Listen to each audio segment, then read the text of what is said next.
Assalamualaikum warahmatullahi wabarakatuh. Alhamdulillahirabbil alamin wassalatu wassalamu ala rasulina wa habibina Muhammad wa ala alihi wa sahbihi ajma'in wa man tabi'ahum bi ihsanin ila yaumiddin, amma ba'd. Buah kurma dalam peti enak dimakan sepanjang hari. Ilmu akidah wajib dipelajari supaya tak sesal selepas mati. Apa khabar kepada seluruh keluarga besar Tanyalah Ustaz? Saya doakan seperti biasa, yang ada urusan dipermudahkan, yang ada hajat ditunaikan, yang ada masalah mudah-mudahan dikurniakan jalan penyelesaian. Amin ya rabbal alamin.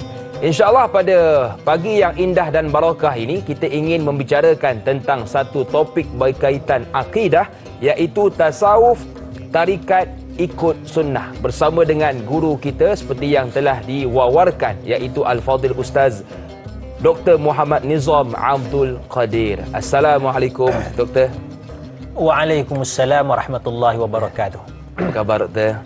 Alhamdulillah, baru baiklah. Alhamdulillah. Terima kasih kepada Dr. Muhammad Nizam yang sudi bersama dengan kita, dan mudah-mudahan kita doakan Doktor kembali sihat. Amin ya rabbal alamin. Dan juga kepada seluruh keluarga besar Tanyalah Ustaz yang ada sebarang persoalan seperti biasa, boleh buat panggilan ke 1800 88 1677, atau boleh juga cuba dengan platform yang kedua melalui Facebook kami, iaitu Tanyalah Ustaz TV3. Pastikan soalan yang ingin diajukan berkaitan topik kita, iaitu tasawuf dan tarikat ikut sunnah. Baiklah, jadi sebelum kita nak bertanyakan soalan, apa kata kita dengarkan dahulu apakah sebenarnya yang akan kita bicarakan pada pagi ini. Silakan Doktor. Bismillahirrahmanirrahim. Assalamualaikum warahmatullahi wabarakatuh. Alhamdulillahi rabbil alamin. Allahumma salli ala Sayyidina Muhammad wa ala alihi wa sahbihi ajma'in. Subhanaka la ilma lana illa ma 'allamtana innaka antal alimul hakim.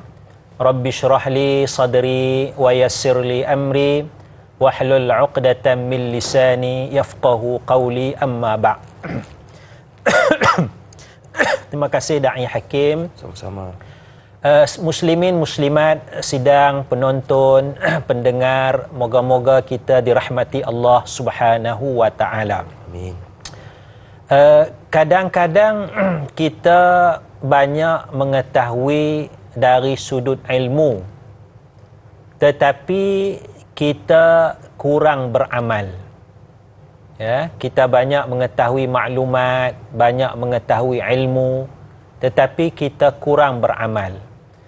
Maka di sinilah bicara kita pada hari ini, bagaimana ilmu tasawuf ini penekanannya adalah kepada amalan. Ya, penekanan dalam ilmu tasawuf dan seterusnya tarekat ini adalah amalan itu sendiri. Maka dalam Al-Quranul Karim, Allah Subhanahu wa taala berfirman, A'udzubillahi minasyaitonir rajim, walladzina jahadu fina lanahdiyannahum subulana. Dan orang yang bersungguh-sungguh bermujahadah pada Allah, pada mendapatkan redha Allah Subhanahu wa taala. Maknanya dia melaksanakan perintah Allah, dia meninggalkan larangan Allah, dan dalam melaksanakan perintah Allah itu dilaksanakan dalam keadaan ikhlas kerana Allah Subhanahu wa taala. Ini kita katakan walladzina jahadu fina, yang bermujahadah, bersungguh-sungguh mendapatkan redha Allah, lanahdiyannahum subulana, nescaya Allah akan tunjukkan kepada mereka jalan-jalan untuk mendapat redha Allah Subhanahu wa taala. Jadinya asas kita dalam tasawuf ini ialah nak beramal. Lebih-lebih lagi beramal dari sudut akhlak zahir dan juga akhlak batin. Tuan-tuan, kalau kita lihat dalam perlaksanaan perintah solat sebagai contoh solatnya rukun solat 13, ya. Maknanya kita takbiratul ihram, Allahu Akbar, kita baca Fatihah, kemudian adalah sunat-sunat dan sebagainya lagi, kan. Tetapi masa kita melihat dalam fiqhnya, dalam syariat itu sendiri, ya, dia tidak disebut bahawa syarat sah solat adalah khusyuk. Ya. Syarat sah solat adalah khusyuk. Kalaulah syarat sah solat tu khusyuk tu susah juga dah ya Kim. Betul, doktor. Kan? Jadi tidak disebutkan, ya. Tetapi bila mana kita nak sampai kepada tasawuf ini, dia nak mendidik diri kita melaksanakan solat bukan sekadar zahir sahaja. Nampak solatlah berdiri, baca Fatihah, rokok, i'tidal, sujud, tidak. Tetapi dia sampai kepada dalam tu, ya. Alladzina hum fi salatihim khashi'un. Orang yang di dalam solatnya itu khusyuk. Jadi kalau kita lihat tasawuf ni dia nak sampai tahap macam tu, ya. Kalau dari sudut fiqahnya ataupun dari sudut syariahnya, tak apalah, tak khusyuk pun tak apa, yang penting solat tu sah, kan. Tapi kalau tasawuf dia nak kita buat betul dari sudut syariatnya betul, tapi rohnya, penghayatannya itu khusyuk, ya. Itu yang saya boleh jelaskan bagaimana kaitan di antara fiqh syariah itu dengan ilmu tasawuf. Wallahu a'lam. Baik, jadi antara benda yang perlu kita pelajari pada pagi ini ialah bagaimana untuk kita hadirkan khusyuk dalam apa jua ibadah yang kita lakukan, kerana itulah ilmu tasawuf dan tarikat diamalkan dalam kehidupan kita. Baiklah, kita pada pagi ini nak terus meraihkan soalan dari sahabat-sahabat kita, dan kita sudah ada soalan yang pertama dari Al-Shal. Jom kita lihat apakah yang diajukan. Assalamualaikum Ustaz dan Da'i. Waalaikumsalam. Apakah pengertian tasawuf dan tarikat dari sudut bahasa, istilah serta menurut kefahaman Islam dan Ahli Sunnah wal Jamaah? Yang kedua, adakah terdapat persamaan di antara ilmu tasawuf dan tarikat kerana kedua-duanya menjurus ke arah kebaikan? Mohon Ustaz kongsikan. Terima kasih. #biar tahu jangan keliru. Jadi ada dua soalan. Kita pergi dahulu yang pertama tentang pengertian tasawuf dan tarikat, doktor. Silakan. Bismillahirrahmanirrahim. Tasawuf, ya, tasawuf ini banyak perbezaan pandangan lah, ya. Ada yang kata daripada bulu kambing, kerana pakaian orang zuhud pada zaman dahulu daripada suf, daripada pakaian bulu kambing, ya. Jadi diistilahkan sufi tasawuf itu kepada pakaian bulu kambing itu. Ada yang kata daripada perkataan safa, makna bersih, suci, bersih itu. Maka tasawuf itu adalah suci, adalah bersih, adalah murni, ya. Yeah. Manakala tariqah ini, kalau kita ambil dari sudut tariq, maknanya jalan, ya. Tariqah maknanya satu jalan lah, satu jalan, ya. Jadinya tasawuf adalah satu ilmu penyucian jiwa, ya. Tasawuf adalah satu ilmu membersihkan jiwa. Tasawuf adalah ilmu bagaimana kita nak berakhlak dengan akhlak yang mulia. Misalnya di dalam kitab Al-I'lam bi anna at-tasawwufa min syari'atil Islam, ya. Al-I'lam bi anna at-tasawwufa min syari'atil Islam diberikan beberapa pengertian kepada maksud ilmu tasawuf itu. Antara yang disebutkan itu adalah isti'malu kulli khuluqin sunniyin wa tarku khuluqin daniyyin atau kama qal, iaitu mengamalkan setiap akhlak sunnah, akhlak sunni, maknanya akhlak yang baik, yang dianjurkan di dalam Al-Quran, yang dianjurkan di dalam sunnah Rasulullah sallallahu alaihi wasallam. Kita nak beramal, dia mesti isti'mal, beramal, bukan sekadar tahu. Kalau tahu tu dia tak berapa jadi tasawuf lagi. Betul. Ya. Jadi tasawuf ni dia nak beramal, isti'mal, mempergunakan, mengamalkan. Dan watarku kulli khuluqin dani. Dan yang keduanya meninggalkan setiap akhlak yang keji, akhlak yang tidak elok. Bukan sekadar tahu akhlak ni tak elok, ni sombong tak elok, apa lagi, dengki kepada orang tak elok, riak tak elok. Bukan sekadar tahu, tapi dia tinggalkan akhlak yang tak elok. Dia tahu kata ikhlas tu elok. Dia beramal bagaimana nak menjadi orang yang ikhlas. Dia tahu kata pemaaf itu sifat mulia. Dia beramal bagaimana nak jadi seorang yang pemurah dan sebagainya. Jadi itu maksud daripada tasawuf itu ialah kita nak beramal. Ya, kita nak beramal ya. Begitu ya, tariqah ini maknanya jalan untuk kita beramal ya. Jadinya kalau kita katakan dari sudut tasawuf dan tariqat ini, perkara yang menjadi kewajipan kita adalah tasawuf. Kerana itu para ulama menyebut bahawa ada 3 ilmu yang asas dalam agama Islam ini. Yang pertamanya ilmu tauhid ataupun ilmu akidah. Ilmu tauhid ataupun ilmu akidah, dia nak jaga i'tiqad kita tu.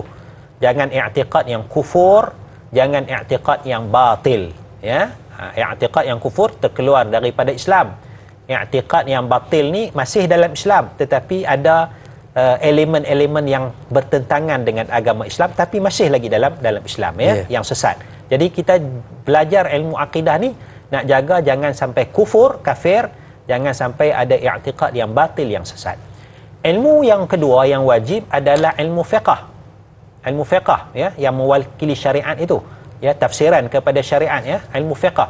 Bagaimana kita nak melakukan amalan? Bagaimana kita nak solat, bagaimana kita nak puasa, bagaimana kita nak bayar zakat, bagaimana kita nak buat haji, bagaimana muamalah jual beli, bagaimana hukum dalam pernikahan, rumah tangga dan sebagainya, kehakiman dan sebagainya. Itu fiqh. Dan ilmu yang ketiga yang wajibnya bagi setiap individu muslim adalah ilmu tasawuf. Iaitu kita nak berakhlak dengan akhlak yang mulia, kita nak bersihkan hati kita ya, hati dalaman dan juga akhlak zahir kita, dan kita nak ikhlaskan diri kita semata-mata kerana Allah. Jadi 3 ni lengkap. Maknanya ilmu tauhid, akidah kita terjaga, ilmu fiqh kita beramal, dan ilmu tasawuf kita nak jaga supaya amalan kita itu tidak rosak dengan perkara-perkara yang tidak elok. Misalnya dalam hadis, innal hasada ya'kulul hasanati kama ta'kulun narul hataba. Sesungguhnya hasad ya, hasad makan kebaikan-kebaikan. Kita dah beramal banyak dah ni, fiqh kita ya, fiqh kita beramal ya dan sebagainya, tapi kita tak jaga. Dari sudut tasawuf itu kita ada sifat hasad. Hasad itu kata Nabi SAW, makan kebaikan-kebaikan yang kita lakukan sebagaimana api makan kayu-kayu yang kering. Jadi kita rasa kita buat amalan banyak dah. Allah, amalan aku banyak dah. Cuma rupanya dia jadi macam bara dalam sekam tu kan. Kan? Jadi atas tu elok je nampak, bawah tu dah kosong kan. Jadi kita rasa ya Allah, aku ni pahala banyak dah boleh masuk syurga ni kan. Tiba-tiba sampai di akhirat oleh kerana hasad, oleh kerana ria, oleh kerana dengki kepada orang dan sebagainya, kata kutuk orang dan sebagainya, amalan-amalan kita, pahala kita itu sia-sia belaka. Wallahu a'lam. Jadi itu dari sudut istilah ataupun maksud kepada tarikat dan tasawuf. Dan sekarang Ustaz, kita nak berjeda seketika, kembali bergabung selepas ini pastinya dalam Tanyalah Ustaz, biar tahu jangan keliru.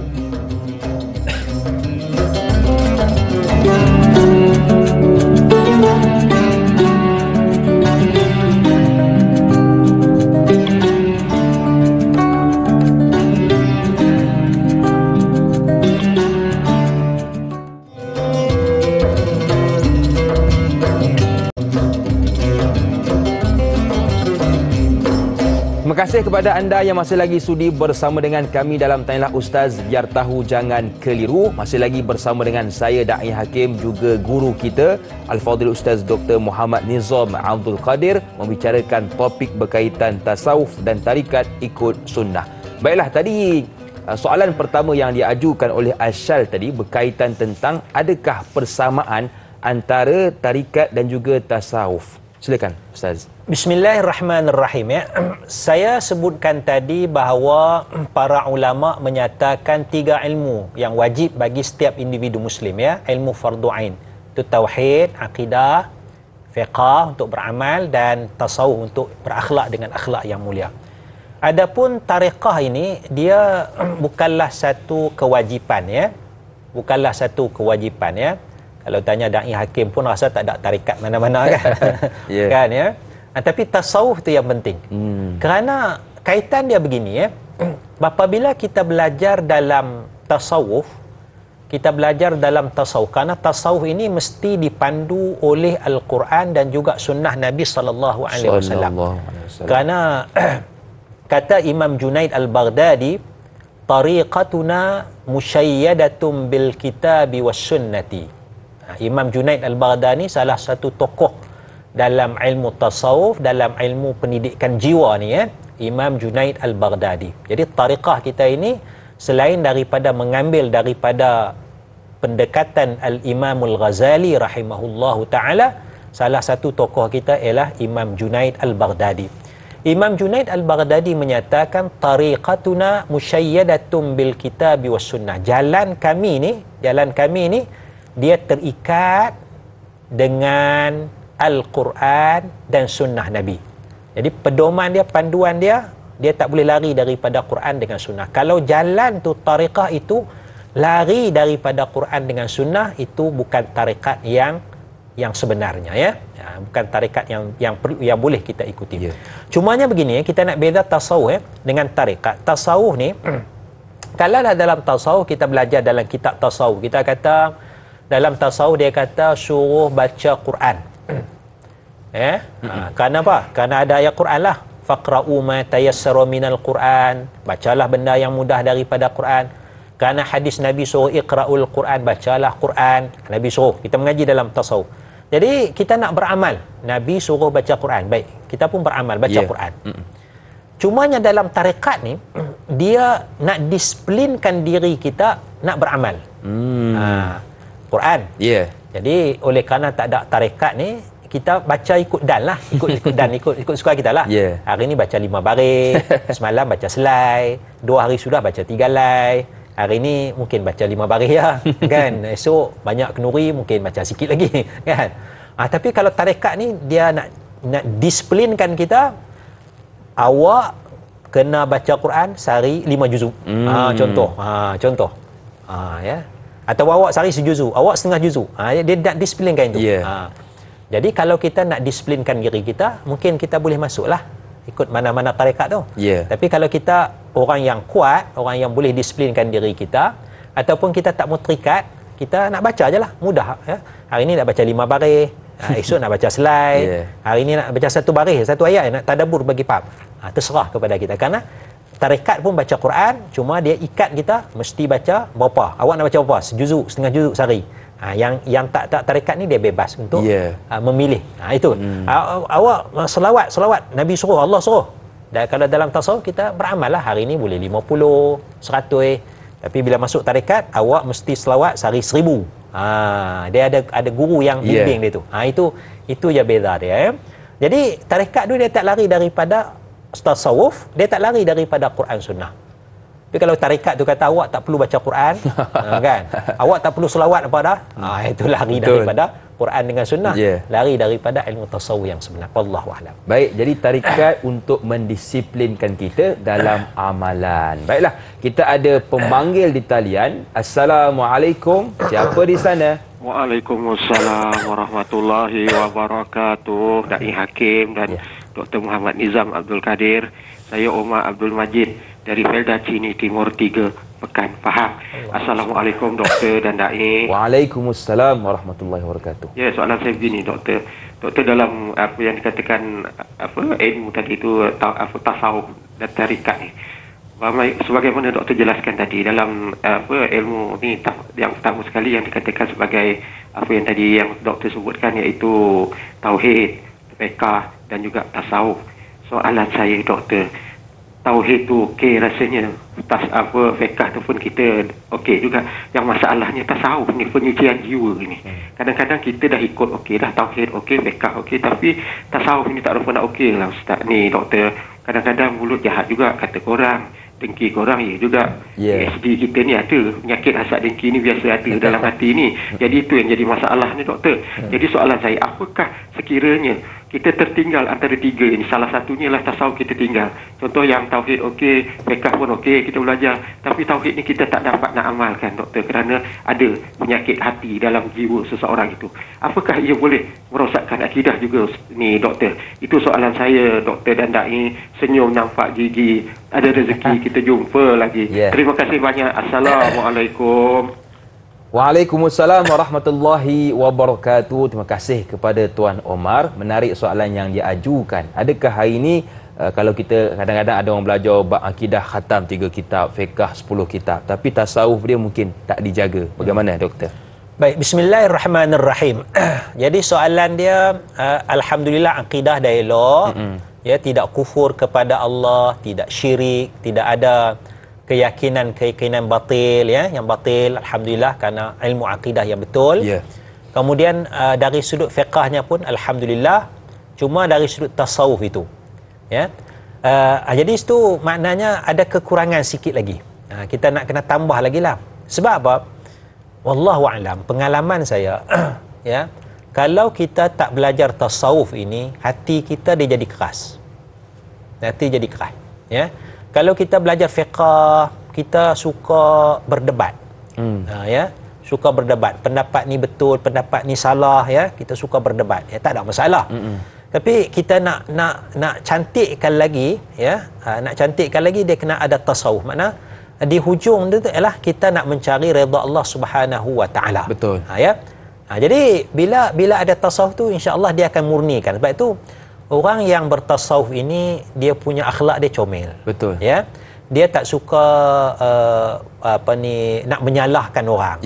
Dia jaga hati dia. Ialah orang kalau tak mengaji tasawuf, bila orang tu buat silap, kita suka gelak kan. Kita kena kan. Tapi kalau kita mengaji tasawuf, ada orang buat silap, kita istighfar, kita bimbang, kita pun melakukan kesilapan. Tapi orang buat silap tu, kalau dia bertaubat kepada Allah, dia dapat keampunan Allah. Dia pandang positif. Itu kerana tasawuf ya.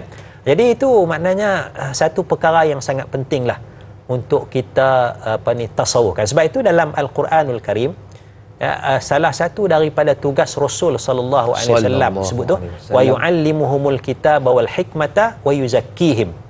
Jadi Rasul ini, Nabi Muhammad sallallahu alaihi wasallam ini, dia mengajar kitab, dia mengajar hikmah. Tapi satu lagi wa yuzakkihim, dia menyucikan, tazkiyah. Jadi tasawuf itu adalah tazkiyatun nafsi, penyucian jiwa. Jadi sebalik kepada soalan, sangat penting kita juga tekankan ilmu tasawuf. Wallahu a'lam. Baik, di samping kita belajar tentang akidah fiqh, tasawuf juga perlu kita pelajari. Kita nak meraihkan pemanggil yang kedua. Assalamualaikum, siapa di sana? Waalaikumsalam warahmatullahi wabarakatuh. Dan Hakim, saya Ismail di sini. Okey, soalan saya tanya orang doktor. Adakah orang yang hanya mempelajari fiqh tanpa tasawuf ini akan merasa jiwanya kosong? Itu soalan saya. Okey, saya nak bagi pantun satu keadaan ini. Ke rumah Mak Timah nak beli jamu, laluan pitas nak jalan dekat.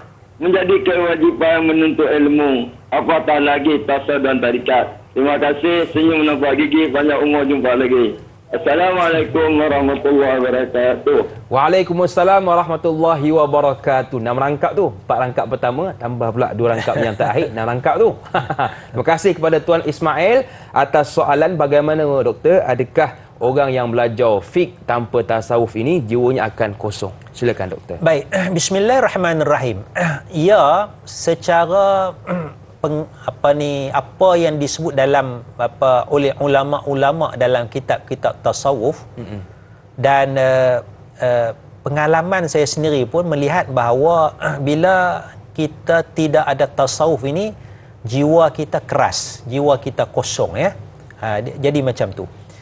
Jadi bila baca kitab fiqh ni banyak sangat, dia suka berdebat, dia suka nak salahkan orang dan sebagainya. Tetapi bila kita banyak baca Al-Quranul Karim, ya, dia akan jadi lembut hati kita. Sebab itu salah satu daripada ubat hati ini adalah qiraatul Quran, membaca Al-Quranul Karim wa tadabburhu, dan mentadabbur, cuba memahami ayat-ayat Allah di dalam Al-Quranul Karim ya. Al-Imam Malik rahimahullahu taala menyatakan begini. Ya, kalau tak salah saya pandangan Imam Malik, dia kata man amila bima alima awrasahullahu bima lam ya'lam, atau kama qala. Man amila, sesiapa yang beramal. Beramal lah, mana dalam tasawuf ni dia nak beramal, amila. Man amila bima alima, apa yang dia tahu. Itu syariat. Dia tahu syariat, dia tahu hukum hakam begini dan sebagainya. Tapi bila tasawuf itu dia nak beramal. Jadi gabungan di antara tasawuf dengan syariat. Man amila, siapa yang beramal, bima alima, dengan apa yang dia tahu, awrasahullahu bima lam ya'lam, Allah Ta'ala akan wariskan, buka jalan kepada dia dengan apa yang dia tidak ketahui. Itu yang kita katakan sebagai hakikat, sebagai makrifat. Ya? Allah Ta'ala buka lagi banyak lagi. Ya? Syarat dia ialah mesti beramal dengan apa yang diketahui. Maknanya kalaulah kita syariat semata-mata, kalau kita fiqh semata-mata, ya, fiqh ni dia tak kacau hati, dia tak ubat hati kita. Ya, itu yang jadi kosong, jadi keras tu. Jadi jawab soalan tu betul sangatlah tuan, ya. Tuan Ismail, Tuan Haji Ismail, ya. Kita nak jaga hati kita, didik kita, eloklah kita mempelajari ilmu tasawuf. Wallahu a'lam. Baik. Jadi 3 ilmu ni perlu kita perkemaskan. Yang pertama ialah akidah, yang kedua fiqh dan yang ketiga tasawuf. Baiklah, kita nak beristighfar seketika, kembali bergabung selepas ini pastinya dalam Tanya Ustaz, biar tahu jangan keliru.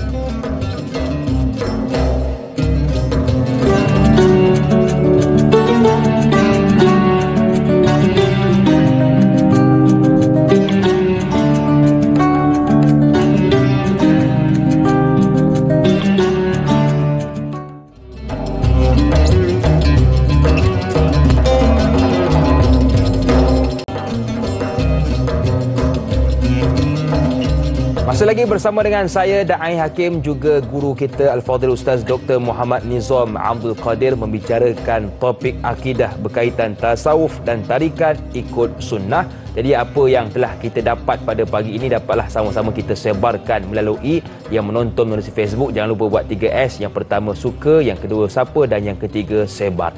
Baiklah, kita nak terus meraihkan soalan seterusnya, dan kali ini dari sahabat kita Nur Asikin. Assalamualaikum Ustaz dan Da'i. Waalaikumsalam. Soalan saya, apakah hukum mempelajari ilmu tasawuf tanpa ilmu fiqh dengan alasan ilmu tasawuf lebih penting kerana ia berkait dengan ilmu hakikat, manakala ilmu fiqh hanya melibatkan perkara-perkara zahir? Adakah semua itu tarikat ikut sunnah wal jamaah? Mohon pencerahan Ustaz. Terima kasih Ustaz dan Da'i. #biar tahu jangan keliru. Baik, bismillahirrahmanirrahim, ya. Soalan dia nak belajar ilmu tasawuf tanpa ilmu fiqh. Ya. Bolehlah belajar tu, boleh. Tetapi kalau kita belajar ilmu tasawuf sahaja, kita akhlak baik dan sebagainya, tetapi kita bimbang kita melakukan perkara-perkara yang dilarang juga di dalam agama. Oleh kerana tidak ada ilmu fiqh, barangkali kita terlibat dengan riba. Betul? Ya. Barangkali kita terlibat dalam transaksi-transaksi yang batil. Barangkali kita terima rasuah, kan? Pasal kita tak faham apa itu rasuah dan sebagainya. Sebab itu dibicarakan dalam fiqh. Jadi kalaulah kita belajar tasawuf saja, ya insya-Allah hati kita bersih dan sebagainya, kita jadi lemah lembut, kita suka maafkan orang, tetapi kita bimbang kita terlibat dalam benda fiqh, kerana fiqh itu dia nak membicarakan hukum hakam. Barangkali kita jual beli kita itu tidak sah, kan? Barangkali kita melakukan kezaliman, kita ambil tanah orang. Apa saya tasawuf, ahli tasawuf kan? Kita rampas tanah orang, kan? Betul. Kita tengok buah tu tak ada siapa nak makan, kita pun ambil je lah, kan? Daripada membazir, kan? Dari sudut fiqahnya macam mana? Jadi fiqah tu penting, sangat penting, ya, sebagaimana pentingnya ilmu tasawuf. Jadi mesti kita belajar ilmu tauhid, nak jaga akidah. Mesti kita belajar ilmu fiqh untuk jaga muamalah kita, jangan haram, ya, supaya halal. Dan mesti kita belajar ilmu tasawuf nak jaga akhlak zahir dan akhlak batin kita. Yang keduanya, adakah semua tarikat tadi mengikut sunnah? Ya, adakah tarikat? Yang ini maknanya kita nak kena pilih lah. Kita nak kena pilih lah mana satu tarikat yang betul-betul mengikut sunnah Nabi SAW. Sebab itu dalam fatwa peringkat negeri, ya, negeri Selangor, negeri Kedah, negeri Perak, banyak-banyak negeri itu, kalau kita tengok dalam banyak fatwa-fatwa, termasuk muzakarah fatwa JAKIM sekalipun, kita akan jumpa banyak ajaran yang difatwakan sesat, depan dia tu dia bubuh nama tarekat. Ya, tarekat sekian difatwakan sesat, tarekat sekian difatwakan sesat, ya. Maknanya salah guna nama tarekat. Betul. Satu, ya, salah guna nama tarekat atas kepentingan dunia dan sebagainya, ya. Jadi kalau kita nak kata semua tarekat tu ikut sunnah, kalau tengok fatwa ni maknanya tidak juga, kan? Jadi dia curi nama tarekat tu kerana tarekat ni adalah mengamalkan sunnah Nabi SAW, mengamalkan syariat, mengamalkan ilmu tasawuf. Ada yang mencuri, menunggang nama tarekat itu. Jadi kita kena ada ilmu yang cukup, ya, dari sudut fardu ainnya, supaya kalaulah kita nak masuk dalam ilmu tarekat, ya, kita boleh tapih mana tarekat yang benar, mana tarekat yang salah, ya. Katalah dalam tarekat tu dia kata boleh amal nikah batin. Ya. Nikah batin ni untuk meningkatkan maqam seorang anak murid. Ya. Kalau kita ada ilmu tasawuf, kita ada ilmu syariat, kita tahu bahawa nikah batin ni tak boleh. Haram. Ini satu perzinaan. Tapi kalau kita tak tahu, guru kata kena nikah batin, Allah nikahkan kita. Sebagaimana Allah nikahkan Nabi dengan Sayyidatina Zainab. Kita ikut Nabi Muhammad SAW. Dia salah guna ayat Quran tu. Dia menyalahgunakan ayat Quran tu. Tapi kalau kita tahu ayat Quran tu, kita faham dari sudut fiqahnya, kita tahu bahawa ini pembawaan dalam tarekat yang salah. Maka kita tinggalkan tarekat yang tersebut, kita cari tarekat yang betul. Itu penting. Sebab hari ini maknanya nak kata guru tarekat yang betul-betul tu susah. Betul, Ustaz. Sebab itu zaman Imam Sya'rani, ya, Imam Sya'rani ni kalau tak silap saya dalam tahun 900 Hijrah, 1000 Hijrah begitulah. Maknanya 400, 500 tahun sudah. Dia sebut dah bahawa ilmu tasawuf tarekat ni qad darasat, sudah habis, sudah hilang dia punya ahli dia. Dia sudah hilang ahli dia, ahli yang betul-betul tu. Ya, itu perkataan ataupun maksud daripada perkataan Imam Sya'rani rahimahullahu ta'ala. Kalaulah zaman Imam Sya'rani yang 400-500 tahun sudah pun sudah tak nampak guru-guru yang benar, bagaimana zaman kita? Allah. Jadi betul. Itu kena berhati-hati. Wallahu a'lam. Baik, jangan tertipu walaupun di hadapannya tarikat, Ustaz, namanya. Baiklah, kita nak terus meraihkan soalan dari seorang pemanggil. Assalamualaikum. Siapa di sana? Waalaikumsalam, Da'i Hakim, Kak Yat sini. Silakan Kak Yat. Terima kasih, Da'i. Assalamualaikum, Ustaz. Assalamualaikum. Kak Yat nak minta Ustaz jelaskan apa yang kita tahu tentang mengikut tasawuf dan tarikat ni, mengikut jalan suluk dan jalan sufi. Dan lagi satu, Kak Yat nak tahu, adakah pemahaman sifat 20 itu sendiri penting sebelum kita memahami tasawuf dan tarikat ni, Ustaz? Itu saja soalan Kak Yat, Ustaz. Terima kasih. Assalamualaikum. Waalaikumsalam warahmatullahi wabarakatuh. Terima kasih Kak Yat atas dua soalan. Kalau tak silap yang saya dengar, yang pertama mengikut jalan suluk dan sufi. Yang kedua ialah perlukah kita ni mengaji dan faham tentang sifat 20, Doktor? Baik. Yang pertama suluk dengan sufi, ya. Sufi itu makna tasawuf lah. Tasawuf lah. Ahli sufi, ahli tasawuf tu ahli sufi, ya. Maksudnya kita bila kita suluk tu dia masuk dalam tarekat lah. Kita bersuluk, ya, kadang-kadang suluk 40 hari dan sebagainya. Yang tu optional, pilihan kepada kita. Baik. Pilihan kepada kita. Tarekat tu dia tak wajib. Yang wajibnya tasawuf. Yang wajibnya tasawuf, ya. Sebab maknanya kita macam contoh tadi itulah makna berzikir, ya, zikir. Kita dah mengaji dah dalam tasawuf, zikir. Kita amal. Hari ini subhanallah, subhanallah, Saya pun bawa alat tasbih ni kan sebagai alat nak kira zikir lah kan, sebagai pengingat kan. Subhanallah, subhanallah, subhanallah. Kadang-kadang bawa kereta duk pegang jugalah kan, tapi duk dengar lagu juga. Sambil-sambil kan. Tapi bila pegang balik ni teringat dah baca dah 10 kali, berhentilah pula kan. Ini sebagai tujuan nak ingat jelah. Maksudnya kita mengaji tu. Tapi bila kita masuk tarekat, maknanya dia nak ikat kita supaya betul-betul disiplin. Faham. Macam budak-budak lah. Budak-budak kalau dia ada guru, dia balik tu cikgu kata buat latihan muka surat 1 sampai 10. Ya. Malam tu dia tak tidur. Esok cikgu nak tengok. Betul. Kan? Betul. Itu je. Tapi kalau tak ada cikgu, ya, hari ni buat muka surat 1. Betul. Esok buat 1,5 masa tak ada guru. Betul. Tapi dia buat juga. Yeah. Dia buat juga.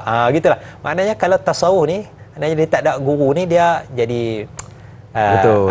Dia hayang, hanyut sikit dan sebagainya, tapi dia tasawuf ya. Tarekat tu dia ada pembimbing dia. Betul. Ya. Jadi kalau kita rasa kita hanyut ya, kita kenalah cari guru bimbing kita. Ya, itu ya tujuan itu. Tapi kalau kita rasa okey, alhamdulillah walaupun tak ikut tarekat, contohnya alhamdulillah sehari saya boleh baca 2-3 muka surat. Selawat bolehlah 200-300 kan. La ilaha illallah wahdahu la syarikalah lahul mulku wal hamdu wa ala kulli syai'in qadir, sehari boleh 50 hingga 100 sebagaimana hadis. Tak apa dah, cukup itu. Ya. Jadi kita mengaji lagi ya. Jadi itu konsep dia tu. Konsep dia tu. Ya. Jadi sebelum nak terjun dalam tarekat tu dia kena ada ilmu dulu. Betul. Ya, ilmu. Sebab itu kata ulama wa mathala ba'dhum, saya ambil daripada Maraqil Ubudiyah Syekh Nawawi Jawi ni, Syekh Nawawi Bantin, dia kata asy-syari'atu bis-safinah. Syariat tu digambarkan dengan kapal, sebagai kapal. Tarekat itu, tasawuf tarekat itu laut, dan hakikat itu adalah lu'lu' permata. Kita nak cari permata tu kena masuk dalam laut, nak masuk dalam laut tu kena ada kapal. Kan? Jadi kalau tak ada kapal masuk dalam laut, tak sampai. Betul. Kan? Jadi kita nak kena komponen nak cari permata, kena ada kapal, kena ada laut, baru dapat permata. Faham. Jadi kena ada syariat, kena ada tasawuf tarekat, ya. Syariat tu masuklah akidah sekali, barulah kita cari lu'lu', mana permata tu redha Allah Subhanahu wa taala. Wallahu a'lam. Baik, jadi itu soalan pertama tentang suluk sufi. Yang kedua ditanyakan oleh Kak Ayat tadi, doktor, tentang sifat 20, doktor. Ya, sifat 20 ni masuk dalam akidah ya.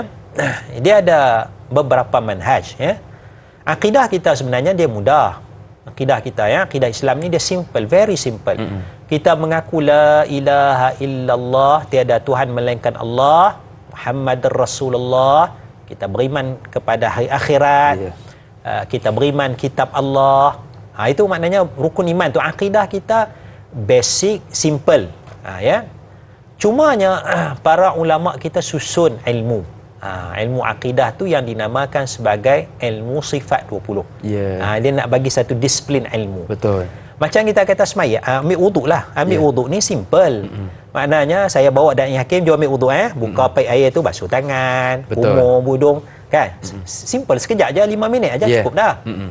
Tapi ulama susun dalam ilmu fiqah, sunat dia, makruh dia, batal dia, rukun dia, satu doa dia nak baca apa.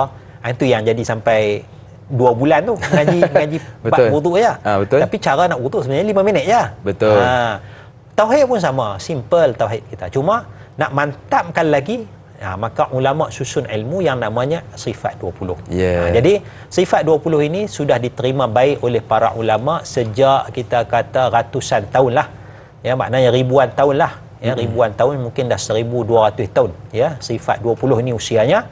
Dan kita jalan kita ini, kitab-kitab yang kita guna pakai itu majoritinya menggunakan sifat 20. Ya, kitab Bakuratul Amani, kitab Faridatul Faraid dan sebagainya, begitulah. Kitab Kifayatul Awam, ya, Syarah Hudhudi dan sebagainya, Syarah Imam Syaqawi syarah, ya. Majoritinya adalah berdasarkan sifat 20 ya. Maka apa yang telah diterima baik oleh para ulama itu sebaik-baiknya kita terimalah. Betul. Kita terima, kita tak perlu nak nilah. Sebab itu telah menjadi satu disiplin ilmu. Ya. Tapi maknanya mungkin dalam sifat 20 tu ada perbahasan yang sangat-sangat mendalam. Yang tu kita biarkan dululah. Misalnya ta'alluq, sifat ta'alluq tu mungkin kita kata pening kepala sikit. kita ambil yang basic dulu. Allah wujud, qidam, baqa. Kalau Allah tu baru ada, kalau Allah tu mati, tak boleh jadi Tuhan. Itu ya basic tu. Wallahu a'lam. Baik, Jadi apa jua yang kita tuntut ilmunya, pastikan kita jumpa dengan guru yang betul. Baiklah, kita nak bertasbih seketika, kembali bergabung selepas ini pastinya dalam Tanyalah Ustaz, biar tahu jangan keliru.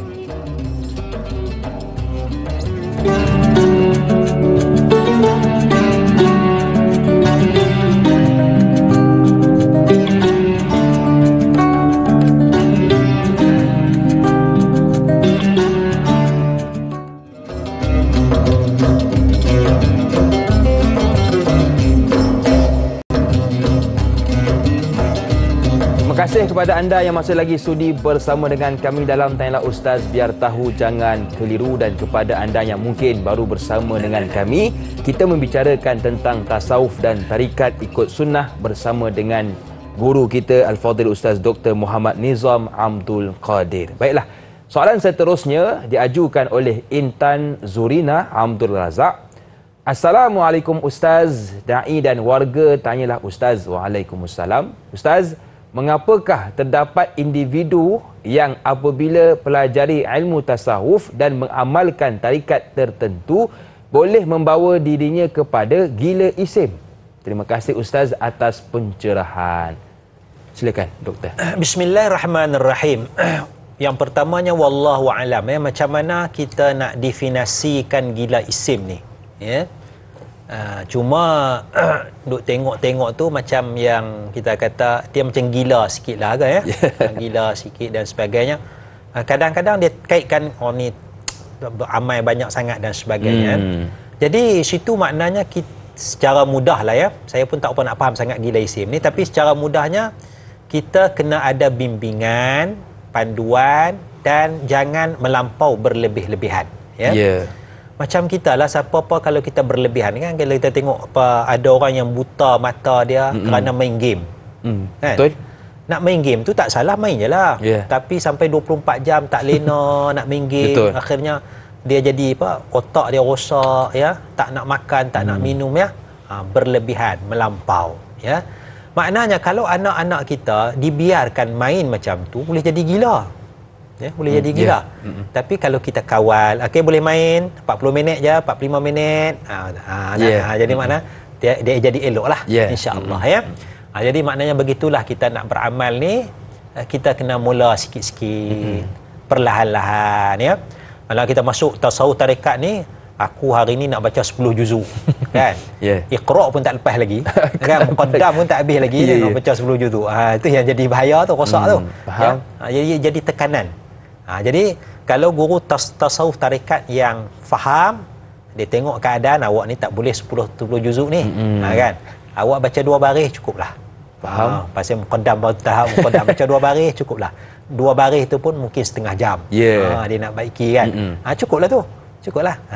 Awak selawat sehari 50 kali sudahlah. Tapi nu kawan tu sampai 5,000, dia level lain. Betul. Dia bimbing sikit, sikit. Insya-Allah kalau kita macam tu, insya-Allah dia punya fikiran kita tenang, kita tak akan terima tekanan yang kuat. Wallahu a'lam. Baik, jadi apa pun ikut kemampuan kita. Ada orang ialah dia mampu selawat 1000 kali sehari, mungkin dia pun tak ada apa, sibuk dengan kerja dan sebagainya. Apa pun ikut kemampuan kita. Baiklah, kita ada pemanggil yang seterusnya. Assalamualaikum. Siapa di sana? Waalaikumsalam warahmatullahi. Saya Encik Ilyas daripada Hitam Pulau Pinang. Ya, silakan Tuan Ilyas. Assalamualaikum Ustaz. Assalamualaikum warahmatullahi. Yang kita tahu ni banyak pengajian-pengajian tentang akidah, fiqh dan juga majlis-majlis tilawah banyak yang dilakukan di masjid dan surau. Tetapi pengajian tentang tasawuf tarikat ni memang kita nampak mungkin tak ada ataupun jarang-jarang sekali dia dilakukan, ya. Dan soalan saya, wajarkah pengajian tasawuf ni diadakan lebih kerap dari awal kanak-kanak sekolah? Kadang-kadang kita pun tak tahu apa arti tasawuf. Yang macam saya berusia pun tidak mengetahui apa itu tasawuf dan tarikat ni. Perlukah wajarkah dimulakan dari supaya dapat kita membersihkan untuk apa? Kita punya akhlak dan juga hati. Pencerah daripada Ustaz itu saja. Terima kasih. Assalamualaikum. Waalaikumsalam warahmatullahi wabarakatuh. Terima kasih kepada Tuan Ilyas Abu Bakar. Menarik soalan yang diajukan tentang Kalau kita lihat, adakah wajar Ustaz pengajian tasawuf dan tarikat ini dimulakan di peringkat kanak-kanak lagi? Silakan Doktor. Bismillahirrahmanirrahim ya. Kalau peringkat kanak-kanak ni ialah kita tanamkan akhlak tu. Ya, tanamkan akhlak tu, tasawuf lah tu. Tanamkan akhlak mulia, membantu orang, bantu dengan ikhlas. Bila kita ajar solat, ya, solat kerana Allah, buat kerana Allah. Itu dia ada solat tu syariat, fiqahnya, dan keikhlasan itu adalah tasawufnya. Mana kita kena tanamkan, ya. Itu satu, ya. Sebab benda akhlak ni dia ambil masa. Betul. Ya, dia kena dibentuk betul-betul. Kalau kita mengaji akhlak aja, kita belum berakhlak. Sebab tu akhlak ni adalah penghayatan, ya, penghayatan akhlak. Kita mengamalkan akhlak itu sendiri.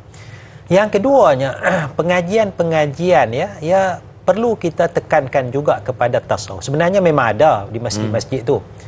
Antara kitab yang masyhur digunakan ialah kitab Penawar Bagi Hati. Ya, banyak guru agama mengajar kitab ni, ya, Penawar Bagi Hati, Syekh Abdul Qadir Mandili. Dia simple, ya, sangat mudah untuk kita faham, ya. Tapi kita mengaji, kita dengar huraian tu satu yang bagus, ya. Satu. Kemudian mungkin kita boleh naik kepada kitab Bidayatul Hidayah Imam Ghazali. Ada terjemahan dia. Ya, itu pun kalau ada guru mengajar pun bagus. Kita baca sikit-sikit, ada guru yang mengajar Bidayatul Hidayah, kitab yang ringkas, ya. Kemudian kita boleh naik kepada kitab Minhajul Abidin, juga Imam Ghazali. Minhajul Abidin, Imam Ghazali sebut 7 aqabat, 7 peringkat, ya, yang akan menghalang kita, aqabah dunia, aqabah syaitan dan sebagainya tu, supaya kita nampak hakikat dunia, bagaimana tipu daya syaitan dan sebagainya. Kemudian kita boleh juga baca sendiri kitab Talbis Iblis, tipu daya iblis, tipu daya syaitan, bagaimana syaitan nak menipu daya kita. Banyak syaitan tipu daya orang kaya, syaitan tipu daya orang miskin, syaitan tipu daya orang jahil, syaitan tipu daya orang alim, ulama-ulama ditipu daya, semua akan ya, orang ada pangkat, ya, semua akan ditipu daya oleh syaitan. Orang ibadat akan ditipu daya syaitan. Ya. Kita mungkin juga boleh baca tasawuf moden, karya Hamka, tengok apa analisa Buya Hamka, ya, banyak buku tu, ya. Ya, mana itu baca sendiri. Tapi yang biasa mengaji ni ialah kitab Penawar Bagi Hati, sebagai silibus lah kita kata, yang telah diguna pakai puluhan tahun. Dan ada kitab ada yang telah dicetak dengan baik, ditahqiq hadis-hadisnya, diberi komentar, ya. Itu menambah lagi kualiti kitab tersebut. Wallahu a'lam. Dan sebenarnya kalau kita lihat, memang dari peringkat umur kanak-kanak kita sudah menerapkan tentang akhlak yang baik kepada anak-anak kita. Mungkin penggunaan bahasa dari sudut tarikat dan tasawuf itu tidak dipopularkan di kalangan masyarakat kita. Satu lagi, ya, di sekolah ni dia ada jeri. Jasmani, emosi, rohani, intelektual.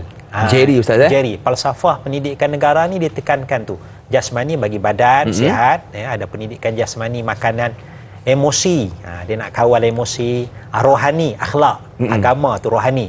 Dan intelektual, nak bagi knowledge, bagi ilmu. So maknanya falsafah dia supaya seorang pelajar itu dia lengkap dari sudut jasmani, emosi, rohaninya, dan juga intelektual. Jadi maknanya ada dah kat situ. Baik. Cuma nama tu tak nama tasawuf lah. Betul. Bila Ustaz tersebut tentang jeri, teringat pula Ustaz kartun Tom and Jerry. Baik, saya minat dengan soalan yang seterusnya, diajukan oleh Mas Ripah Nur Jamain. Assalamualaikum Ustaz dan Da'i. Waalaikumsalam. Bagi mu'alaf yang baru mengenal Islam, adakah mereka perlu mengetahui dan mempelajari ilmu tasawuf, tarikat dan cara hidup yang mengikuti sunnah? Yang kedua, apakah ada yang mengamalkan ilmu tasawuf dan ilmu tarikat tetapi bertentangan dengan syariat? Bagaimanakah dengan akidah orang yang begini? Mohon pencerahan Ustaz. Terima kasih. #biar tahu jangan keliru. Kita pergi soalan yang pertama tentang mu'alaf. Mu'alaf, ya, nak belajar ni, kita kena ada fiqhul awlawiyat. Fiqah keutamaan, susun dulu mana-mana, ya. Maknanya kadang-kadang kita belajar ni tak perlu kitab pun. ya, maknanya nasihat yang baik ya daripada guru yang mengajar, ya, kita ikhlaskan diri, itu sudah memadai bagi kita ya. Jadi kita tengok susunan kita tu mana. Maknanya mungkin asasnya ialah akidah tu dulu. Bagi muallaf golongan akidah itu dulu. Lepas tu sikit ya, cara nak wudu, cara nak semayang. Semayang pun ambil yang rukun-rukun wajib dulu, yang sunat-sunat biar dulu. Itu makna aulawiyat tu maksudnya ya. Makna tasawuf pun samalah, maknanya akhlak mulia ya. Jangan riya, jangan sombong. Itu saja ya, sudah memadai ya. Wallahu a'lam. Baik Ustaz, dan soalan yang kedua, kalau kita lihat ada orang yang beramal dengan tasawuf dan tarikat tetapi bertentangan dengan syariat. Bagaimana dengan akidah golongan ini? Ya, ada golongan tarikat yang kita kata tarikat yang menyeleweng. Menyeleweng ni mungkin salah satunya kerana pengasas ajaran tarikat itu sendiri ada masalah. Faham? Ya, pengasas tarikat sendiri ada masalah. Bagaimana dia nak dapatkan pengaruh dalam masyarakat, bagaimana dia nak dapatkan harta daripada masyarakat. So dia berwatakan orang soleh, orang alim, tapi oleh kerana dia tidak ada ilmu yang cukup, kerana nawai itu niatnya dah tak betul, nak tipu orang, situ yang akan berlaku penyelewengan atas nama tarikat itu. Itu kita nak kena pasti tarikat yang benar, tarikat yang salah. Jadi kita pecah dua lah. Satu tarikat yang benar, satu tarikat yang salah. Tarikat yang benar salah ni macam mana kita nak tahu? Kita tengok ilmu tasawuf. Ilmu tasawuf itu berpunca sumbernya daripada Al-Quran dan Sunnah. Ya, Al-Quran dan Sunnah. Jadi tu, contohlah kita kata, kalaulah kita masuk tarikat. Saya guru tarikat. Awak dosa banyak. Tapi saya ampunkan segala dosa awak. Senang Ustaz Dulu tak semayang kan? Tak semayang Saya sebagai guru tarikat, saya ampunkan dosa awak. Dosa tak semayang, dosa tak puasa. Jadi oleh kerana kejahilan anak murid ni, alhamdulillah, dosa aku telah diampunkan. Tenang rasa hati kan? Contohnya ataupun awak beramal semayang rajin 3 bulan, selepas 3 bulan awak tak perlu lagi semayang. Pasal apa? Pasal awak sudah sampai level yakin. Kerana Allah menyatakan wa'bud rabbaka hatta ya'tiyakal yaqin. Sembahlah Allah sehingga yakin datang kepada kamu. So buat ibadat sampai yakin. Jadi hakim sudah sampai level yakin, tidak perlu lagi melaksanakan solat, tak perlu lagi berpuasa dan sebagainya. Alhamdulillah, seronok. Tapi itu ustaz ya, yang di masjid surau tu belum sampai tahap tu. Tak yakin lagi. Belum yakin lagi. Kalau nak yakin kena datang jumpa saya, mengaji dengan saya, baru saya boleh tentukan yakin atau tidak. Allah kita rasa seronok. Kita tak pergi masjid lah. Pasal orang masjid tak yakin lagi. Betul. Kena sembahyang banyak, kena sunat dan sebagainya. Itu yang berlaku penyelewengan tu. Kan? Ya kan? Awak nak masuk syurga mana? Awak kena bagi duit banyak pada saya. Kalau ada tanah bagi, boleh upgrade syurga, daripada syurga bawah naik syurga tinggi. Allah. Itu penyelewengan tu ya. Jadi itu yang kita nak jaga. Kita tahu ini dah menyalahi syariat. Ini menyalahi Quran dengan sunnah. Jadi guru tarekat yang betul tak macam tu. Guru tarekat yang betul tak. Tapi banyak yang menyeleweng tu kerana tidak ada ilmu, tidak ada kemampuan, dan ditipu daya oleh syaitan. Wallahualam. Baik Ustaz, Tayangan Ustaz di TV3 akan berakhir di sini, tetapi teruskan bersama dengan kami untuk siaran tambahan 30 minit di TV9 selepas ini. Jumpa kembali selepas ini pastinya dalam Tayangan Ustaz, biar tahu jangan keliru.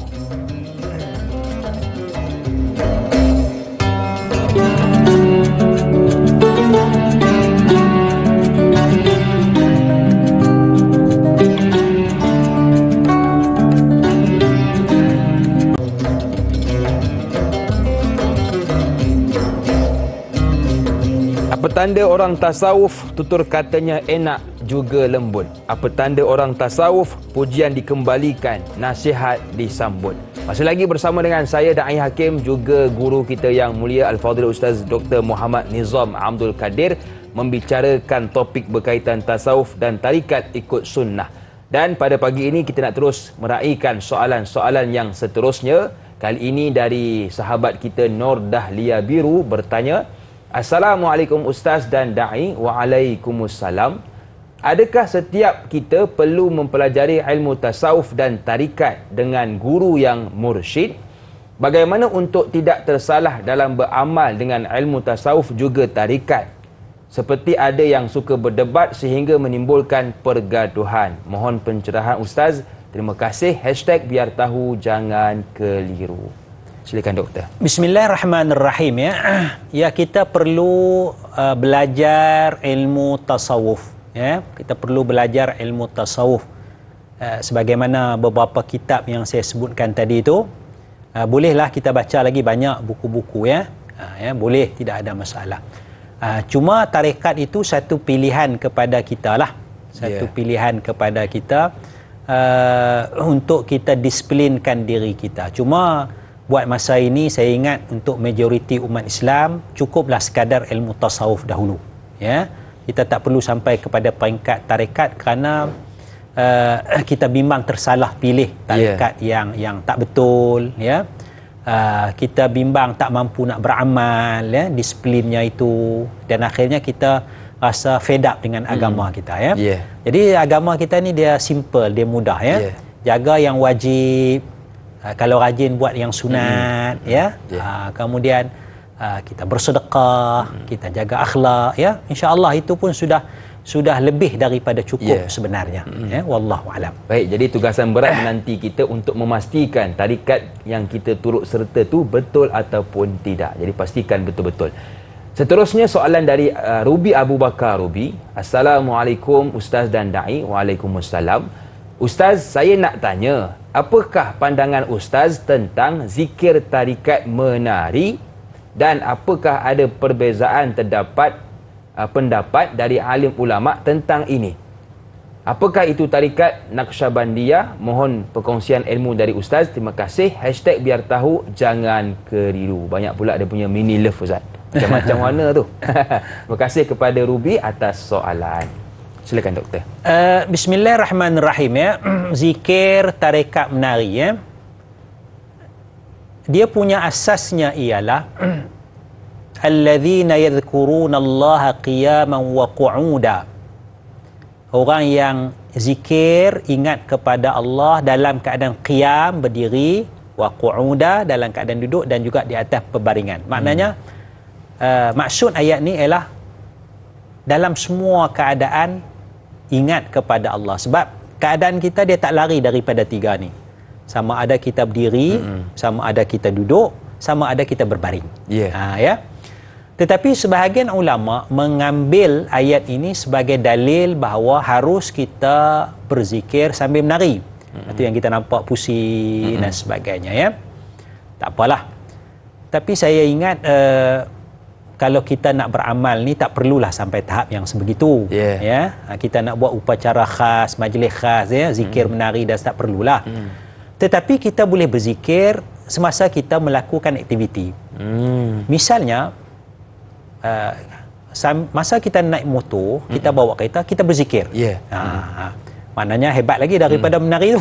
Betul. Sambil bawa kereta, subhanallah walhamdulillah wala ilaha illallah subhanallah. Itu zikir sambil bawa kereta.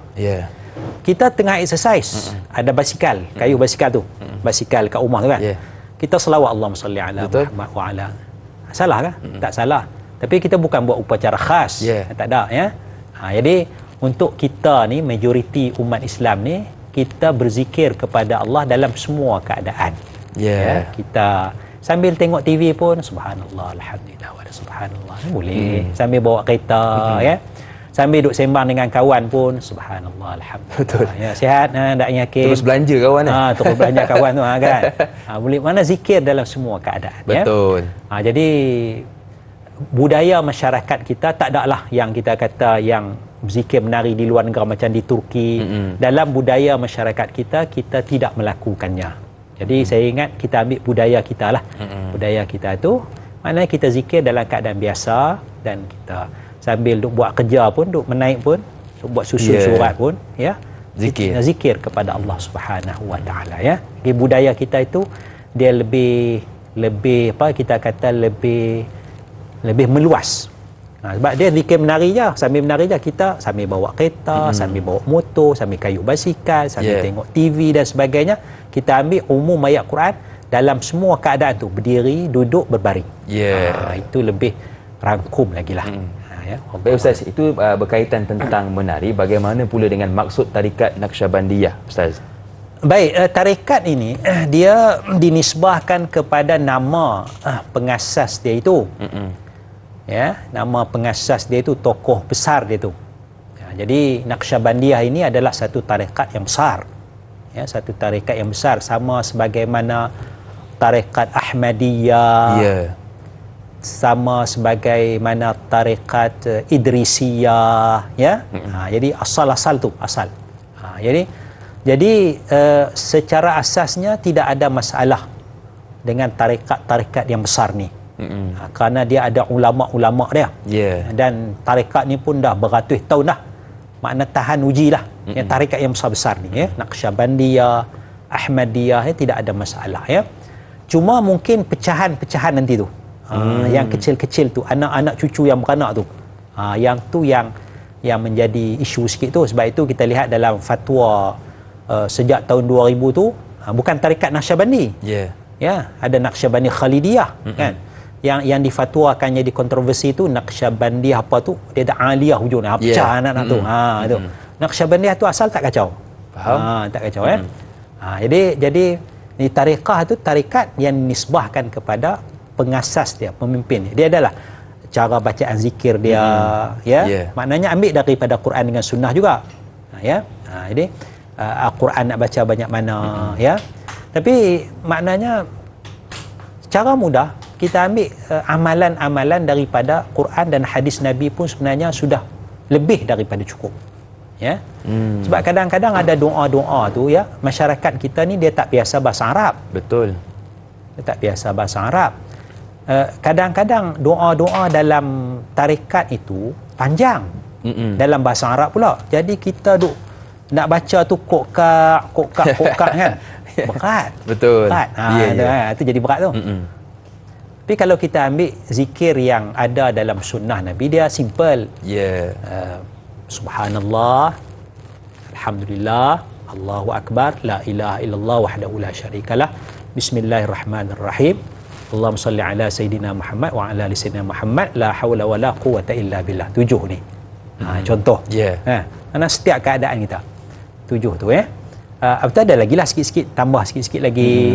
Subhanalladzi sakhkhara lana hadha wa ma kunna lahu muqrinin, naik kenderaan. Betul. Bismillahilladzi la yadurru ma'asmi syai'un fil ardi wala fis sama' as-sami'ul alim. Sehari 3 kali Nabi kata, baca 3 kali pagi, 3 kali petang. Insya-Allah tak kena mudarat. Apa lagi? Baca la ilaha illallah wahdahu la syarikalah, lahul mulku wa lahul hamd wa huwa ala kulli syai'in qadir 100 kali. Lepas sembahyang subhanallah 33, alhamdulillah 33, Allahu akbar 33. Kan? Lepas tu ayat kursi dan sebagainya. Yang masalah lain tu kita isi dengan selawat lah. Allahumma salli ala Muhammad wa ala Allahumma salli ala Sayyidina Muhammad wa ala. Sehari 1000 kali, 2000 kali pun tak apa. La ilaha illallah banyak. Jadi mudah. Yang Nabi ajar tu bagi saya, bagi majoriti kita ni mudah. Betul. Mudah sebab dia pendek. Doa Nabi ajar pun pendek. Rabbana atina fid dunya hasanah, Rabbana la tuzigh qulubana. Mudah-mudah. Betul. Kadang-kadang yang ulama susun tu dia panjang, dia pandai Arab, jadi senang dia disusun. Kita yang susah Ustaz. Kita yang susah. Jadi kita kena cerdik lah. Baik. Jadi banyak amalan dan doa dari Nabi SAW yang mudah, tapi jangan kita ambil mudah. Baiklah, kita nak bertakbir seketika, kembali bergabung selepas ini. Pastinya tanyalah Ustaz, biar tahu, jangan keliru.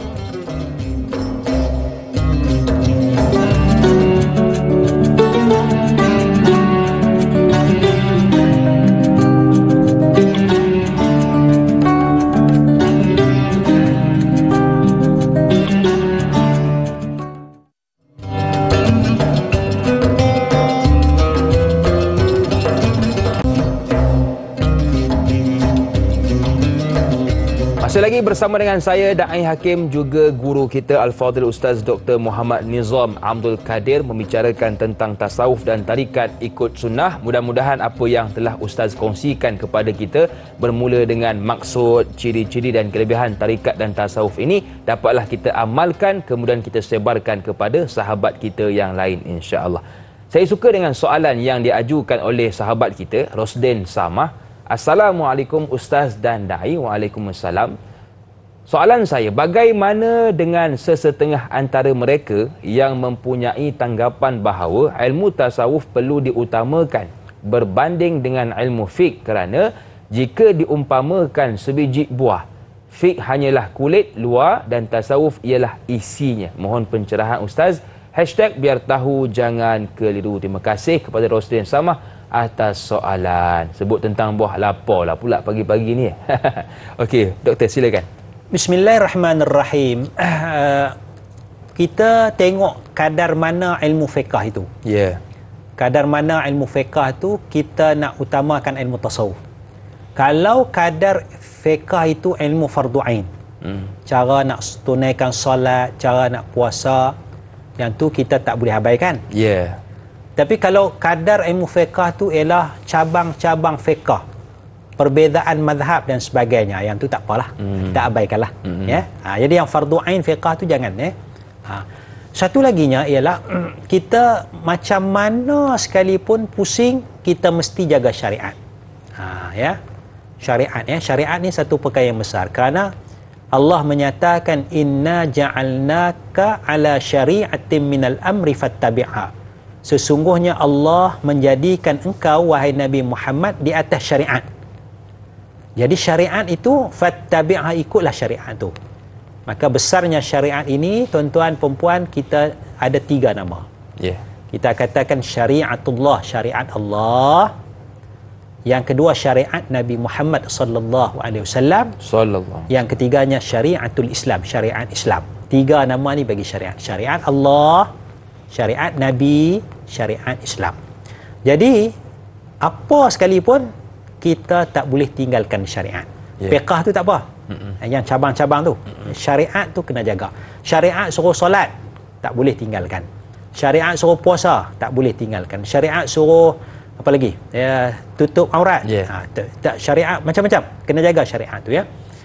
Jadi kadang-kadang berlaku penyelewengan dalam ilmu tasawuf tarikat ini, di mana kita biasa tarikat lah kadang-kadang, ya. Dia abaikan syariat. Dia abaikan syariat kerana tadilah syariat tu kulit. Yeah. Kita ni isi. Ya. Jadi kalau buah tu kita nak isi, kita kulit tu kita buang. Ya, kulit tu buang. Tuan-tuan, itu satu perumpamaan yang agak betul juga. Yeah. Tetapi kalaulah buah tu tak ada kulit daripada awal, ya. Kan? Betul. Jadi buah tu tak ada nilai. Jadi hakikat tarekat yang tidak dibalut dengan syariat, maknanya hakikat yang rosak, tarekat yang rosak. Ya. Jadi dia mesti balut. Dia mesti balut, ya. Baik, itu satu. Yang keduanya, ada satu benda dalam dunia ni dia tak ada kulit. Ada satu benda dalam dunia ni dia tak ada kulit. Kalau kita nak kata syariat tu kulit, ada yang tak ada kulit. Ada benda tak ada kulit. Apa dia? Najis tinja kita. Tik yang kita duk berak hari-hari tu, yang tu tak ada kulit. Isi saja. Maka kalau kita abaikan syariat atas nama tarekat hakikat kita, nilai dia macam tik tu. Allahu Akbar. Tak ada kulit. Allah Akbar. Tak ada kulit. Maknanya tidak ada nilai di betul. sisi Allah Subhanahu wa taala. Wallahu a'lam. Baik doktor, itulah sedikit pencerahan bagaimana bab buah isi dengan kulit tadi yang perlu kita fahami dengan betul. Saya suka juga dengan soalan yang diajukan oleh Muhammad Hafiz. Tadi kita sudah bicarakan tentang guru yang mursyid. Sekarang kita berpindah pula kepada ajaran yang betul. Seperti yang diajukan soalannya, adakah semua ajaran tarikat tasawuf di Malaysia hari ini selari dengan sunnah yang ditinggalkan oleh Rasulullah sallallahu alaihi wasallam? Mohon pencerahan Ustaz. Terima kasih. #biar tahu jangan keliru. Terima kasih kepada Hafizi atas soalan. Soalan dia kata semua tarikat ni selari dengan sunnah? Jawapannya tidak. Ya, ada yang selari dengan sunnah Nabi, yang selari dengan syariat Islam, ada yang bertentangan dengan syariat, bertentangan dengan sunnah Nabi sallallahu alaihi wasallam. Jadi sebab itu alim ulama kita dalam jawatan kuasa fatwa, mereka menilai menilai mana tarekat yang benar, mana tarekat yang salah dan sebagainya. Kita tengoklah ciri-ciri dia tu. Kadang-kadang dia tarekat ni kata Imam Mahdi akan muncul pada 2024. Ini meramalkan satu benda yang ghaib. Kan? Satu, kita kena hati-hatilah. Tarekat ni kata kalau yakin tak perlu solat lagi dah, tak perlu puasa. Ini sudah bertentangan. Nabi pun sampai akhir hayat, sampai sakit pun dipapah nak semayang. Betul. Kan? Jadi maknanya tarekat ni lebih tinggi daripada Nabi Muhammad sallallahu alaihi wasallam. Ini dah tak betul. Ada tarekat kata siapa ikut tarekat saya akan tolong dia di dalam kubur dan di padang mahsyar. Saya tolong jawab soalan pemimpin tu. Ini dah tak betul. Nabi pun tak jawab, tolong jawab. Maknanya kalau tarekat tu kata guru ajaran tu akan tolong dalam kubur, maknanya kita ikut Nabi Muhammad, patutnya Nabi Muhammad lah tolong kita dalam kubur. Betul. Kan? Itu lebih, maknanya cara kita lebih tinggi daripada tarekat tu. Daripada guru tu tolong, baik Nabi Muhammad tolong. Betul. Nabi Muhammad tak pernah bagi tahu aku akan tolong jawab soalan kamu dalam kubur. Tak ada. Jadi macam mana tarekat tu kata. Jadi kita kena nilai semua itu ya. Jadi kena tengoklah ya, kena tengok kepada alim ulama kita. Cari tarekat yang ni, biasanya guru-guru tarekat yang tua ni. Guru ni kalau tua ni dia lebih bagus. Betul. Sebab orang muda dengan orang tua, orang muda dia semangat lebih, ilmu kurang, dia ada kepentingan dunia tu lebih tinggi sikit. Betul. Sebab dia rasa aku lambat lagi nak mati. Kan? Betul. Tapi kalau guru tasawuf tarekat ni tua, umur 70, dia dah rasa dekat nak mati, keikhlasan dia lebih tinggi, kebiasaannya macam tu. Tapi kalau kita mengaji guru tarekat setahu saya ni umur 30 kan, muda lagi naik motor besar kan, pakai seluar jin, Allahu akbar. Betul. Jadi kalau nak cari guru tarekat ni, cari yang umur 65, 70 ke atas. Biasanya begitulah. Kepentingan dia pun nak makan banyak pun tak, dia puasa sunat banyak. Kan? Kita ni makan banyak lagi. Sikit-sikit makan. Sikit-sikit makan. Wallahualam. Baik. Kalau boleh saya mencelah bertanya tentang, doktor tadi ada sebut tentang fatwa doktor ya. Kalau kita rujuk, ada sebahagian negeri mengharamkan sesetengah tarikat tersebut, tapi kita tengok fatwa negeri lain macam okey je. Jadi bagaimana kita nak meraihkan doktor? Baik. Katalah tarikat A. Tarikat A ni, negeri ni haram. 3-4 negeri haram. Tarikat A ni dihalalkan negeri ni. Kita keliru, macam mana kita nak ni kan? Betul. Ada tarikat yang telah diharamkan lama, tahun 2000, tiba-tiba tahun 2020-21 dihalalkan. Macam mana ni? Dia mudah aja ya. Kita ambil yang paling baik, paling selamat ya. Untuk masyarakat ya, kita ambil paling baik, paling selamat. Jalan banyak. Betul. Jalan banyak. Tapi jalan ni ada masalah. Ada lubang, ada taik lembu. Ya. Tapi jalan ni tak ada apa. Lubang tak ada, taik lembu tak ada. Clear. Kita nak ambil jalan mana? Clear. Ambil jalan yang clear. Jangan ambil yang ada taik lembu. Jadi tarekat ni ada banyak negeri kata haram, tak boleh. Bertentangan. Tapi ada 2-3 negeri kata halal. Ada lubang banyak. Ada taik lembu. Jadi selamatnya kita tak usah duk kacau lah. Biarlah. Kita ambil tarikat yang lain. Cara mudahnya macam tu. Faham. Cara mudahnya macam tu ya.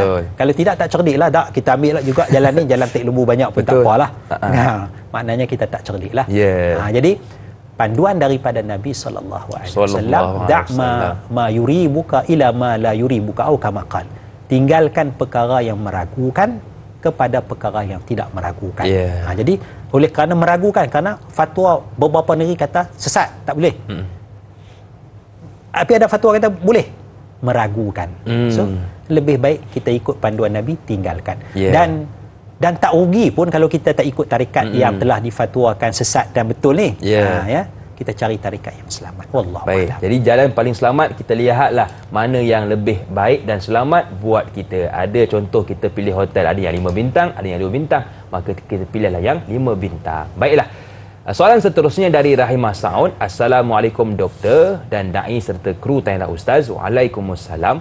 Seorang Islam dan beriman mendahului ilmu tauhid dalam hidup, belajar ilmu fiqh untuk beramal, tetapi tidak menumpukan kepada tasawuf dan tarikat. Apakah kesudahan amalannya di akhirat kelak? Mohon diperincikan keadaan ini doktor. Terima kasih. #biar tahu jangan keliru. Ringkasnya, alhamdulillah dia belajar ilmu tauhid, akidah dia jaga elok, dia belajar ilmu fiqh untuk beramal. Cuma dia tak belajar tasawuf. Tapi kalau dia tak belajar tasawuf ni, adakah dia riak? Kalau dia tak belajar tasawuf tapi dia tak riak, dia ikhlas kerana Allah, ya. Mungkin masa dia belajar fiqh tu, guru tu dah selitkan sikit. Betul. Elemen tasawuf tu, ya. Semayang ni buat elok-elok, ikhlas kerana Allah, dia pun ikhlaskan diri. Tapi dia tak pernah buka lah buku tasawuf tu. Kan? Tak ada masalah. Dia pemurah, bersedekah, dia maafkan orang, dia tak dengki pada orang. Tasawuf lah tu. Kerana tasawuf ni ialah bukan kita kata mengaji kitab dan sebagainya, tetapi tasawuf ini ialah beramal, ya. Ialah beramal. Ada satu syair yang menarik, ya. Ada satu syair yang menarik. Dia kata, balit tasawufu an tasfuwa bila kadarin wa tatba'al haqqa wal qur'ana wad dina. Tasawuf ni ialah kamu suci tanpa keruh. Suci hati, suci akhlak, ya. Dan ikut kebenaran, ikut Quran, ikut agama. Wa antara khashi'an lillahi muktaiba, dan kamu khusyuk kepada Allah Subhanahu wa taala, ala zunubika tulad dahri mahzuna, atas dosa-dosa kamu pula kamu rasa sedih. Itu tasawuf lah tu. Betul. Dia bukan pakaian. Tu dia ahli tasawuf pakai pakaian begini. Dia ahli tasawuf dia pakai kepiah yang sebegini. Tidak. Tasawuf tu ialah akhlak. Kita ikhlas, kita tidak riak, kita ikut agama dan sebagainya, ya. Jadi nasib dia tu, kalau dia ikhlas dan sebagainya, walaupun dia tak belajar ilmu tasawuf, insya-Allah dia akan selamat. Apa yang penting, amalan kita seharian perlulah ikhlas kerana Allah Subhanahu wa taala. Pejam celik kita pun sudah berada di penghujung rancangan Tanya Ustaz TV3, dan tak molek doktor kalau kita tak tutup dengan sedikit bacaan doa. Dipersilakan doktor. Bismillahirrahmanirrahim. Alhamdulillahirabbil alamin. Allahumma salli ala sayidina Muhammad wa ala alihi wa sahbihi ajma'in. Rabbana atina fid dunya hasanah wa fil akhirati hasanah wa qina adzaban nar. Rabbana la tuzigh qulubana ba'da idh hadaitana wa hab lana min ladunka rahmah innaka antal wahhab. Allahumma hdina ila siratikal mustaqim, siratal ladzina an'amta 'alaihim minan nabiyyin was-siddiqin wasyuhada'i was-salihin wa hasuna ulaika rafiqa. Wa sallallahu ala sayidina Muhammad wa ala alihi wa sahbihi ajma'in walhamdulillahi rabbil alamin. Amin, amin ya rabbal alamin. Terima kasih kepada Dr. Muhammad Nizam Abdul Kadir yang sudi berkongsi dengan kita ilmu pada pagi ini, dan kepada anda teruskan menonton Tanya Ustaz pada esok pagi bersama dengan sahabat saya Da'i Aiman, iaitu dengan topik tafsir dan taranum surah Sad ayat 37 hinggalah ayat 39 bersama dengan guru kita Ustaz Muhammad Rodi Muhammad Rejab, seperti biasa 6.30 pagi hinggalah 8.30 pagi. Akhir kata, buah ini buah berangan, masak dibungkus sapu tangan, dunia ini pinjam-pinjaman, akhirat kelak kampung halaman. Saya Da'i Hakim, senyum nampak gigi, ada rezeki, jumpa lagi. Assalamualaikum warahmatullahi wabarakatuh.